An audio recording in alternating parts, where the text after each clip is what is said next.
Alright, what's good YouTube? Today we getting into the VK-SPEC Mazda 3 again. I'm not even really working on anything.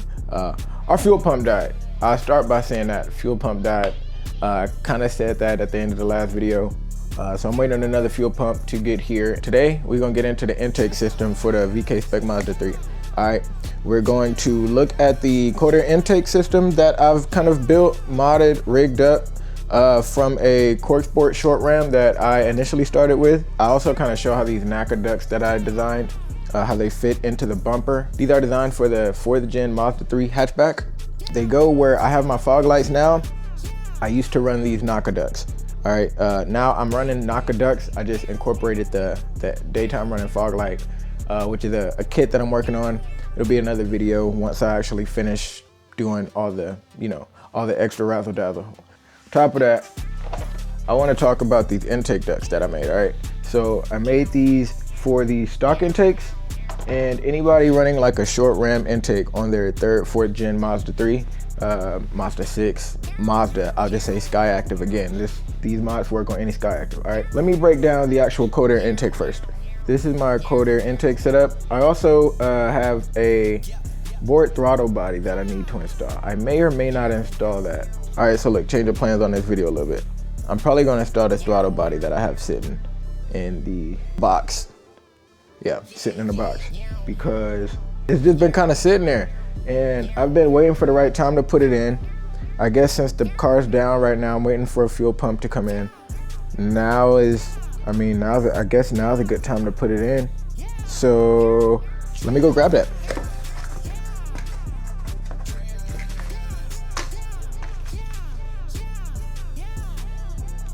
I bought this secondhand from a guy whose motor blew. Just, fair warning. If my motor blows, there goes another motor.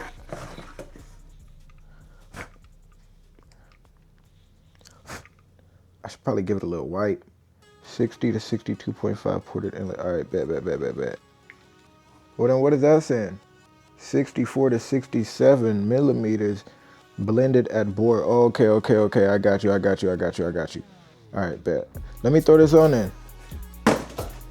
All right, so the purpose of this, I'm not gonna hold you. The main reason is just for a little bit better throttle response and maybe a little bit more horsepower. And by a little bit, I mean maybe 1 to 2 horsepower. Like, it's not a huge difference in power. It's supposed to be a difference in throttle response. So that's what I'm hoping to get out of this. Just an increased throttle response, nothing as much. I did paint it gold because my last one, I painted gold. Just had to, keep it all in theme. I didn't have to paint the whole thing gold this time. I'm gonna pop that one out, pop this one in. It's literally, just 4 bolts. So once I take all this off, I'm gonna take all that off and then take that one off, put this one in, and simple as that. I guess while I'm taking that off, I can break down the whole setup, yeah? Yeah, good idea. Where do I begin? I guess I can begin by saying this. This portion of the CONCEPTS short ram intake, all right? This was bought off of Amazon. It's a discontinued hose, which is why I got this one now, all right? Because I'm working on a kit, but in order to build a kit, I need to source a supplier for quality silicone hose. This is an aluminum heat shield that I wrapped in carbon fiber. Now, with this, I am planning on replacing this with an actual carbon fiber heat shield. I've already swapped this for a carbon fiber, and I still need to finish sanding, and I need to finish that, but that's another story. But this right here, I figured it's aluminum. Like, I didn't need to make it out of carbon. At the time, I didn't have my carbon skills up. Got my carbon skills up. I can make anything out of carbon now. And also real quick, let me also show y'all this one over here. So this one right here, that's another one that's also made out of aluminum wrapped in carbon fiber. It's held on by one here, one down here, and then it's held on by, there's 2 bolts right here.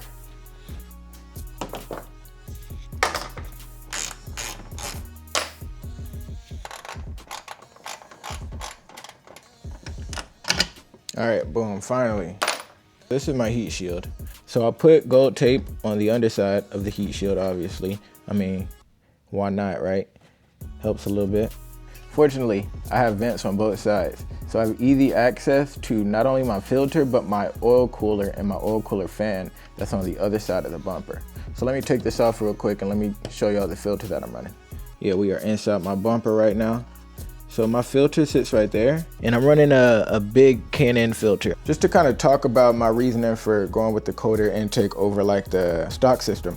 All right, so one of the first things I was thinking about was heat soak. So I live in Houston, bro. Houston, Texas heat is not a joke. And I'm not trying to see my car overheat. I got gauges for everything. The water temp already be crazy. My coolant temps are high, the oil temp is high. I already know my intake temps are high. Like, so yeah, I said, let me go ahead and take the intake from where it was stock and move it down here. Honestly, I can't say whether or not it's any better than stock. I would like to believe it's better than stock, so I run it. It's also different than stock, so I run it. Y'all should know I'm just trying to do stuff different at this point. If you talk to other Mazda owners who are running colder intakes, they'll probably tell you their intake temps are lower. I'm not going to say that because I haven't gotten a gauge for it yet. But I do want to believe the intake temps are lower. The intake temp gauge is the one gauge I have yet to get. I mean, bro, I have too many gauges. Like, I have way too many gauges. I'm not trying to flood my entire dash with all these gauges. So I'm working on a system to replace, not all of them, maybe like 3-4 of them with a digital, like an actual screen that I'm working on. I'm a software engineer by day.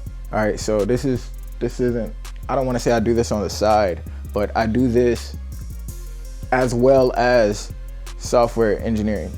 So if y'all want to see more tech related stuff, like, I mean, even more specifically car tech, just let me know. I get into that. I just been yapping and my battery about to die. So I'm going to put y'all down and install this throttle body. So it's just 1, 2, 3. Then I believe there's another bolt in this back corner down here. Yeah, that my finger's on right now. The bottom one is an 8mm, remember that. Because I just tried to take it off and this 10 was too big. And boom, we're out. All right, so just kind of looking at them, they almost look identical. This one looks like it has, oh no, I can see the difference actually. There's actually a huge difference. I don't know if it's picking up on camera, but look. I could go get out my calipers, but it's not that serious. It'll probably pick up on camera. You can literally see how much thinner the walls are than this one. This is the stock one, by the way, stock 2.5 throttle body. And this is a MaxBore 2.5 throttle body. So we got it mounted up, 4 bolts. It was as simple as it was taking it off. Next up is put everything back together, and then I'll get into my air inlet. Easy peasy, lemon squeezy. Slide that all the way back. Plugged, sturdy, everything in. And we need to plug in our throttle body sensor. There we go. Boom. Originally, I will say I was running a short ram intake from KONCEPTS. I swapped to this one after my motor blew. I was just, trying to improve the heating, cooling, which is why I added my side vents. Also added another side vent right here. Now that one is for the oil cooler because I could see my oil temps rising past 230. And I was like, yeah, I can't be doing that sitting in traffic. Like, I'm gonna need to figure something out. So I installed an oil cooler, and I also installed what's up, Lee? What you want, baby? Shout out, Lee. Anyway, yeah, so I installed a generic Amazon branded oil cooler, and I got a SPA oil cooler fan. So now I have my fan on a relay in the trunk, same as my fuel pump on a relay in the trunk, as well as my battery in the trunk. And overall, it definitely keeps the temperatures for the oil down. It doesn't help with the water. I mean, it kind of helps. But what I am noticing is that the oil cooler fan, maybe it's the brand that I have, it draws a lot of power. I feel like to be more efficient, I should get a second battery. I'm running a lightweight battery now, so it wouldn't hurt to get another one. Like 2 lightweight batteries would weigh less than a stock battery. So I'm not really tripping about getting a second one if it'll give me more juice. Now let's get into this. All right, so this is a 3D printed air intake or air inlet. It's designed specifically for the Mazda 3 4th gen 3rd gen as well. Now this is just a prototype part, but it's a great piece for me to use to kind of test, see how it works, see if it'll hold up in regular weather. All right, so how does it work? So it sits right here, right? It routes all the air from here into here. The main reason I designed this was to channel more air directly into the intake system. If you have a stock intake or a short ram intake, I feel like something like this would benefit you a lot. On a stock Mazda 3, this is your inlet. However, under here, there's a lot of actual metal. Like there's not that much of an actual air inlet, all right? On top of that, without this here, you would just be kind of funneling air into your radiator. Now, if you have a short ram intake, you would be getting air straight out your engine bay, which is something you really don't want. I know it probably sounds the best if you want that intake induction sound. However, you really shouldn't be running a short ram intake if I'm being completely honest with you. But if you are, you might as well try to maximize its efficiency by installing something similar to what I designed here. A lot of people run these on the Ford Focus STs. That's pretty much where I've seen a majority of people run these. And on those, I've seen them color match them. So I made the faceplate interchangeable, just like that. If you want to be like Drake and do blackface, look, now we got blackface, right? Stealth mode. You run this one, nobody would even notice. I think it's the Velocitech company. And they're like $100 and something. They're like $150, $160. And it's like, bro, why? For what? I mean, I get it, cool, they light up. But if I can figure out a way to make this shit light up, Velocitech, I'm putting y'all out of business. I'm telling you now. I've been running one of these on my car for a while. Even though I don't need it, I've been running it just to test the resistance to the heat, the weather, you know, just everything, really, the elements. And so far it's been great. I've been running the white face and it literally sits in place right there. Now you do have to move your horn. The horn that sits in here, you're gonna have to either take it out and move it or just take it out and get rid of it. I got rid of it.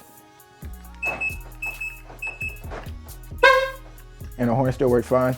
It's not as beefy as it used to be, but I barely use my horn if I'm being honest with you. So this one is actually going to somebody. I'll be sending it out to them. Gen 3 Mazda, they're gonna do some testing for me and report back on how it actually handles. Because again, I have a quarter intake and I have absolutely no use for this. Now, the stuff that applies to my setup, let's get into that. So the 4th gen Mazda 3 hatchback doesn't have any kind of, what up, cut? You just gonna walk through my video like that? Tail all in the cam and everything, bruh? Crazy, come on, y'all. Disrespectful. Like I was saying, bruh. All right, so let me explain what's going on here. So the 4th gen Mazda 3 doesn't have any like fog light ports or fog light holes, no fog light period, really.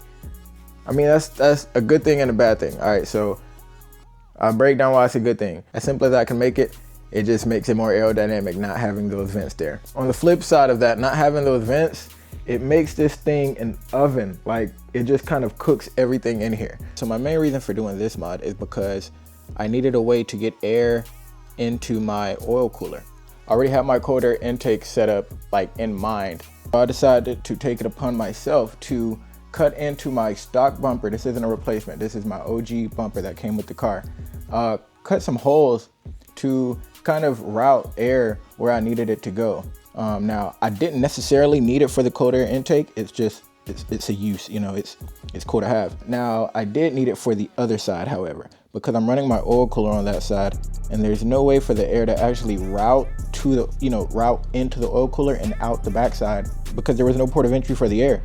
So I designed these knocker ducts that literally pop right into the bumper. So I'm gonna install it without the cap. This cap is to keep leaves and things in. Also, if you wanted to, you could put like a, you know, like a hose or something on the end of this. However, it pops in place, boom, all right? Just like that. Boom. And it's in there and it's not coming out. I ran these for maybe like 3 or 4 days before I switched to the fog light version.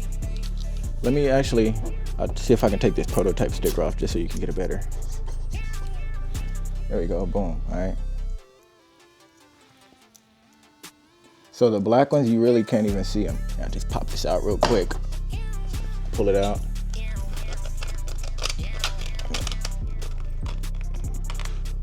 Put the cap on, right? There we go. All right.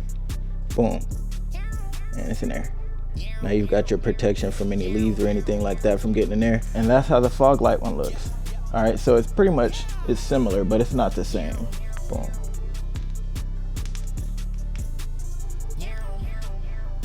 I think I did a pretty good job as far as molding it to the bumper. Sorry, my bumper's dirty. Anyway, that's pretty much gonna wrap up everything I wanted to put in this video. Just wanted to talk about my coder intake, my air inlet mod. Since my fuel pump is messed up right now, I can't take the car out for a drive to make sure the throttle body works. However, I'm confident that it does because it blew while bro was driving with it, so it should work. I don't think I'll be switching back to a regular short ram or stock intake anytime soon. However, that doesn't mean my coder intake is better than all the rest. It just means it's something different, you know? It might be better. Whenever I get an intake temp gauge, I'll let you know if it's actually better than the stock, but I honestly can't say for sure. I was just trying to be different with my setup. I think I succeeded at that because I haven't seen anybody else do a coder intake on a 4th gen. Most of the 4th gen intake mods I've seen are running the stock intake. So they'll run the stock intake and run a different hose, or they'll run the bottom half of the stock intake and they'll use their short ram intake, or they'll just run a cork sport intake. All right, so I just went ahead and grabbed it. If we just look at this is pretty much your air box, your stock Mazda 3 air box minus the top. One thing I thought about doing, and one thing I see, you know, most people do, is they'll run this and they'll just take the lid off and they'll put their short ram over so that all the air is still funneled inside of here, comes, you know, still comes through here and comes up into the short ram. That's one way to do it. And I may go back to that route if I do decide to keep this, because these all kind of work together. Pretty much does something like that.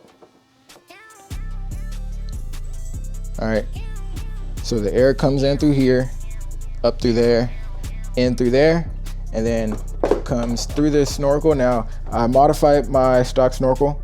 I cut off, I think it was like a noise piece or something like that. There was something here that I didn't want anymore, and I just cut it off. If you have a Mazda 3 turbo, 2.5 turbo, you're not gonna have that little piece here. Just remember that the 2.5 turbo snorkel doesn't come with whatever I ended up chopping off here and fiberglassing over to get rid of that hole. But yeah, this is an option that I see a lot of people run, where they just take the top off and they'll run a short ram, but they'll keep the stock intake snorkel. Now, if you pair this with this, pretty good game plan. I can't pair this with my coder intake though. I would only pair this with something like this, or something like the Cork Sport short ram intakes, or just the regular stock intake. Now, I still might do something with this. If I get the gauge and the coder intake isn't as efficient as I thought it was, then yeah, I'll definitely go back to the drawing board and I'll figure out how to use the stock airbox and make it even better. Honestly, the stock airbox is fine. If you're running an OEM intake, keep your OEM intake, unless you just want to do something different or you want more sound. This is probably louder than a stock intake, but it's not louder than a Cork Sport short ram intake. Probably more efficient than a short ram, but it's not louder. I'll make it louder in another video. I'm not really worried about that right this moment. Yeah, so that's pretty much it for my intake mods. Like, share, comment, subscribe. Let me know what else you want to see. I'm out.